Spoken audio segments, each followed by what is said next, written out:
Welcome to the next chapter with Jen Bryan. Today I am joined by Big Al Sams. Thank you so much for joining me.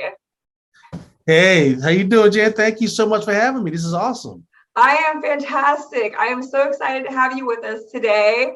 For the viewers that don't know who you are, can you give them a little bit of background? Because I've known you for years and I've always been a fan, but let's clue everybody else in on how fun you are as a person, all the great things you've done. Well, I'll do a quick thumbnail sketch as much as I can. I've been doing radio for 23 years, and then I stopped doing radio after 23 years, and now I'm doing TV for the last 2 years. So it's been good here up north, Northern California, Sacramento, California, with the CBS affiliate up here, CBS 13, and also KMAX CW31. So it's been good. It's been good. Life has been good so far. Well, I love it. So we can get right down to it. Like the next chapter started about 2 years ago during the pandemic for you. You made a huge career shift. After 23 years in radio, you were at KSFM for years, and then you were at B101 for 8 years, and then now you're on TV. So tell me how that came to be. Well, it's kind of weird as it sounds. I was doing both, really. Primarily my job was on radio. And I would get off the air and I ended up meeting a lot of people on TV up here in the Northern California area. I mean, both in Sacramento and the Bay Area, San Francisco and Oakland and San Jose. And they would always have me, hey, bro, when you get off the air, could you come and do this little skit with me, for my show? I'm like, yeah, sure, I'll come down, no problem. Because the thing I've learned is, the most valuable asset you have is your time. So, hey, to give up 15, 20 minutes to come do a crazy skit, hey, that's more publicity for me because they put my name in lights. And so people got to know me on TV as well as on the radio. And it just kind of worked out. Yes, I was doing it for free, but I really got that experience right out the gate. And then it just started picking up. Then I would do morning radio in Sacramento, and then I would get off the air and I would go to different TV stations and do their TV shows. And it really culminated with me doing movies with a guy well known up in Northern California by the name of Mark S. Allen. And he did a lot of movie things, and I would jump in on shows and do a lot of movies. And then at some point, I ended up getting hired to work at the local Fox affiliate up here, Fox 40. And I did that for 2 years. So radio, going to the show, and it worked out for my schedule because the TV show started at noon and I was on the air until 10 a.m. So just enough time to get to the studio and start the show. And it was a lot of fun. So I was always doing that in radio and TV in tandem. And then when the pandemic hit and everything just went wonky, you already know, Jen. You know what time it is. You already know. And then I got the call from the news director. That's the ultimate, super boss. They call him the news director. And he called me up. He was like, all right, kid, you want a real job? You want a real job? And I was like, oh, see, because there's kind of I wouldn't necessarily say Hatfields and McCoy's relationship, but it's more like radio and TV, they're always battling each other, kind of a sibling rivalry because they're both media, but they kind of do things a little differently. So, but I was able to work my way through all of that and be where I am today.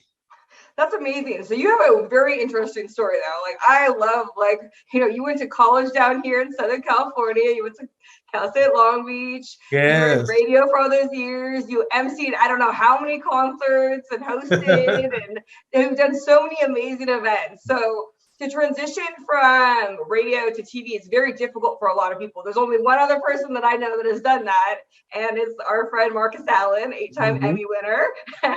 Yes, yes. And people talk about you all the time about how you've made this incredible career change as the next chapter of your life, like midway through. So can you talk about kind of what that feels like to kind of change the direction a little bit, or does it feel any different for you? Well, I guess because I was doing it for so long, it just seemed like it seemed right, but I do feel kind of incomplete because I've been so years of doing both. Now I'm just doing just one, and so it's kind of weird, but I'm getting used to it. But also, you have to learn all the lingo. I mean, all the radio lingo is different from TV lingo. Like for example, I had to, I had to so a lot of stuff I had to learn on TV was on the fly. So I'm in front of the camera, I'm ready to talk, and somebody in my ear, like they always put the little earbud here, and or they'll have a little mic, and they'll have a little wire there, and just somebody talking to you, the producer's talking to you, and they're like, okay, coming up in 15 seconds, you are the bump. And I went to my cameraman, Sean, I was like, yo, Sean. He's like, yeah, what's a bump? Right. So and he had to explain what the bump was in 90 seconds before we got on the air. And but I love that trial by fire, just getting in there and just jumping in. I mean, I wouldn't say you do this with everything in your life, but I would just say, just start it. Just get in there. And the thing I loved about it is that there's so many people that work on the TV station, the TV side, that they were in my position. They were like sitting there like, what's a bump? They know all the things that you go through. And you're like, because a lot of them they used to be radio people. So it was so we already know how to talk live on the air, and we already know how to self-edit ourselves, and we already know just basically from radio, just talking on radio, how to self-edit, not to cuss, and you can get to the cliff but don't jump off the cliff, as it were. And then you're just adding new TV lingo and the way they do things. You learn how they do things. It's a really exciting time for me. I mean, there's so much stuff that I'm learning. And also on the top of that, TV markets are bigger than radio markets. Mm-hmm. So, I mean, it may not necessarily be for, like, say, New York or LA, but, some, like where I'm at in Northern California, in Sacramento, we kind of go by area codes. So I'm in Sacramento, 916, okay? And then there's another suburban area of Sacramento, and that's the 530. That's, areas up here like Woodland and so on. And then there's another area back the Central Valley, and that's the 209 area code. So in radio, I was concerned in just 916 and 530. 209 was its own separate radio market. So I did a few things, but except for like the big concerts in Stockton or in Modesto or wherever, I didn't really know all the little things. But now doing TV, it's like a whole brand new planet. I'm learning all this stuff. Wow, you have this over here. Wow, the winery's over here. Oh, this is cool. So I'm like enjoying it. And I think having that self-discovery and that exuberance really pours through on screen, because this is my first time, having some wine in the winery without saying Merlot and Pinot. I'm learning the actual lingo and how to put the pinky up and how to swish the glass around. And, and my thing is, I want to learn because, it's intimidating, of course, and in this live television. So of course it's intimidating. Or like this weekend, I'm trying to reserve this slot where I learn how to rope a goat.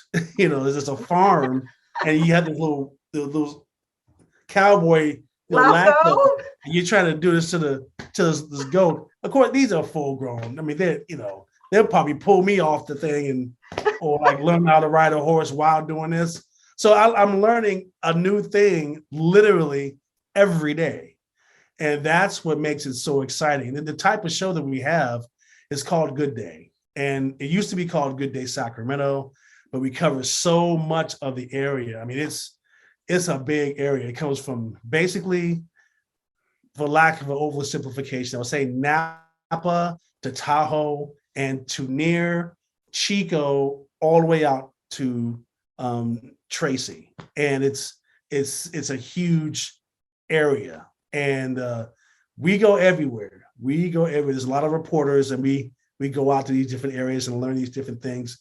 And it's some stuff is like, okay, I can do this. I got this down pat. And other stuff is like, what the heck are we doing here? What, and that's part of the fun to see me struggle. Y'all laugh at my pain. And but I'm learning how this all works right along with you and hoping that you'll get up, get out the house, get in the car and drive to wherever this location is and just try it. I mean, if you make a mistake, so what? Just try it. Have a little fun in your day. And I think that's kind of the whole point of the show. And it's really, really cool. I keep saying I'm having so much fun. I really am having fun. That's awesome. So I don't know if you know this, but I got my start 10 years ago as a Queen dating on Good Day Sacramento as well. Yes. I was a teacher that started the company, and 3 months later, I was on TV on Good Day Sacramento, and they took a chance on me. And it's very strange now to be on the other side of it, not being the talent that's being interviewed for a segment. Because now doing the TV hosting thing, it's kind of like a reversal of roles. And I had no training. I still am not taking a media class to this day. And to learn trial by fire has been like you just kind of jump in with 2 feet and hope for the best and laugh along the way and hope others are reaping the rewards of you not having a clue what you're doing. Right. And I think that's what I like about the show is because it's thoroughly authentic. Everybody, what you see on screen is what you get. And we'll just laugh with each other. They'll roast me on screen. They'll say something crazy, about me. And we just let it flow. Just let it flow. We invite the viewer to come in and just hang out with us and just kick it with us. And I think that's really been the source of the show's success. And because one, my main motivation was I always, even when I was on the radio, I went, "Ain't nothing to do out here." I said, "Let me tell you something. When I did radio, I was out there was a stretch of 2 years. I was out every single night. Every time I did something, I got off the air and I would go do something. It would always be something. And so when I would hear this stuff from these people running their mouth, I hear about this in LA. There's nothing going on in Los Angeles. I'm looking at them like, are you on crack? Really? There's nothing to go, there's nothing. There's always going to be haters. Somebody's always going to hate on what's going on out there. I'm like, listen, put the Hennessy down, okay? Get off the front porch, because that's nothing to do, all right? The challenge is going someplace that you not used to going and having a good time anyway. That's the challenge. And if you have that attitude of like, I'll give it a try. If I don't like it, I don't like it. I'll go someplace else. As long as you try and do that, then you'll start on your journey to be more well-rounded. And I think that was my motivation for getting out there and doing it and I've been having fun ever since. That's awesome. So I used to tell my dating coaching clients, you have to get out of your comfort zone. If you want something different, you're going to have to do something different and you're going to have to challenge yourself. And I think that to grow as a person and to be able to take on these endeavors, like the next chapter, what comes next, it's not being complacent.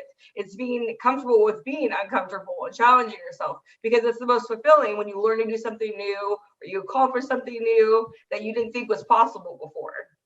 Mm-hmm. Exactly. I totally agree. You have to step out of your comfort zone. I can't say it enough. I do a lot of stuff that is totally out of my comfort zone.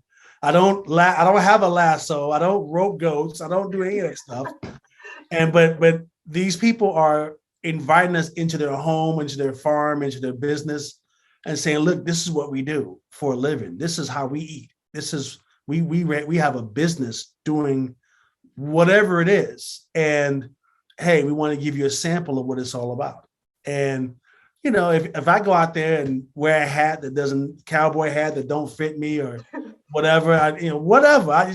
Now I know I got to get the right size and I can't be wearing my Jordans out there in the dirt. I got to wear some boots, the whole thing. And I think that's part of the learning how to be well-rounded. And every person that I've ever talked to that's been through that show or been through any type of show like that across the country, they said they have learned so much and they've developed more as a person doing so much stuff.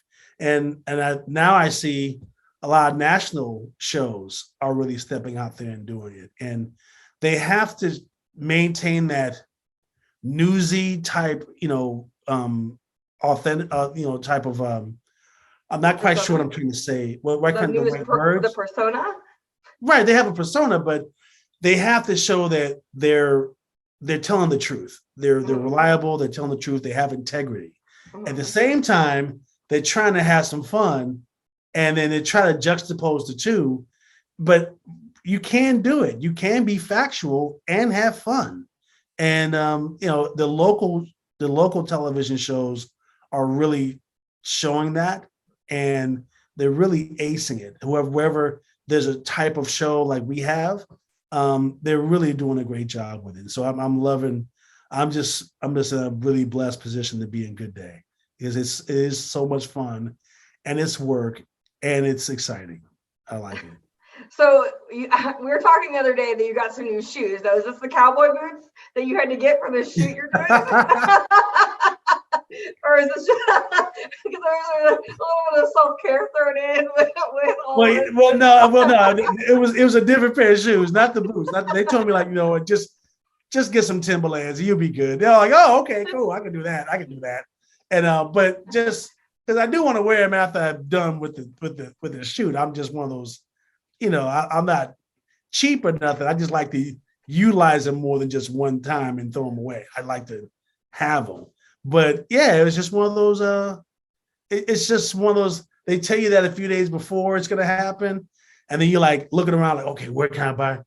And I literally walked into the boot store, and they like, can I help you? I said, yeah, I want to buy some boots, And then they had to tell me what type of boots, what type of shoes, what companies they have. Can I shoehorn them in? It's a lot of stuff. So it's I'm learning as I go, and it shows on camera because I'll tell you, 60% of the time I have no idea what the heck I'm doing, and that's what makes it so much fun.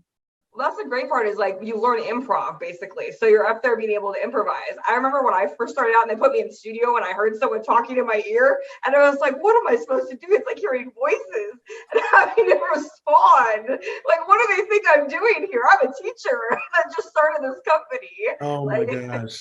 I was like, I'm glad I come off as an expert, fake it till you make it at its finest. But I think that's why they look for certain types of people because they're so used to doing that, not necessarily fake it till you make it, but they're so used to being able to go on the fly and be witty and ad lib and go. And it is challenging only when you have somebody that you're talking to and they happen to be your boss, so you can't tell them like, shut up. I'm trying to do my thing. But I have to say that they have treated me well because they've really helped me to understand how things work and why. Now I'm so used to it now. But at the time I was like, I'm talking, and as I'm talking, they're in my ear saying something else, and they're just trying to feed me the info. I now know they're trying to feed me the info. But at the time I'm like, yo, will you just shut up and let me finish my thought, please? but now I understand why. It all makes sense now. So I just like, okay, I just let them talk. And now I know how to, self-edit like I do on radio and just go, okay, here's the next thing. But they don't really jump on my ear too much anymore because I kind of got the formula down. Mm-hmm. And if they say something that they want to know, they'll just ask me to ask them directly. So the anchor will just ask me to say, hey, what do you think of this? Or how much does this cost? That type of thing. So, you really learn trial by fire very quickly. But I'm telling you, but that's part of the charm of the show. It's a really cool thing. Absolutely. And did you recently go back to school because you wanted to perfect your art on TV?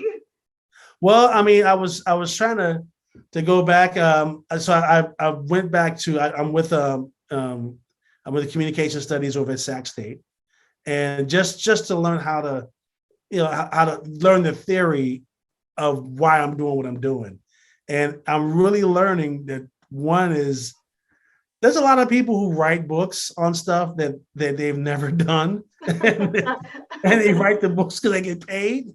And so I'm learning, I'm reading something, and I'm like, that's not what they're doing, you know. And but the cool thing is, a really good professor will know that they know that I'm actively working in the industry, and they'll ask me my take on things, and they'll say this kind of works, but they don't necessarily do this anymore, but they do this. They double down and do this part. So that way the students get like a little bit of real world acumen of what's working and what's not working, because the technology changes so fast. And there's always a new thing that's happening, new thing that comes out, and we have to learn that new thing on the fly. So by the time we learn it, that thing that was on page 56 isn't happening anymore because they've gone to the new thing. So it's it's a lot to learn, but for the most part, it's doable. You can do it. You can make it happen. So what advice would you give to someone that wants to get into the TV media industry? Well, the first thing I would say is learn everything. Meaning what that means is when you come in because you want to be on the mic, right? But you learn how to do that. But at the same time, if you see somebody that's producing over here, kind of look over their shoulder too, because you're in the door. You got permission to walk in the door and get buzzed in with no problem. So you're in. But what do you learn when you're in? Do you learn how to talk on a microphone? Yes, you can do that. That's kind of basic. But other things, you want to learn how to produce. You want to learn how they come up with these ideas and how to make that work into a show. There's so many things you can learn while you're there, and talk, and just don't be afraid to ask questions. Just don't be afraid. I learned that because I got into the whole game. I was a little bit older. It was in my mid-20s when I got into doing radio.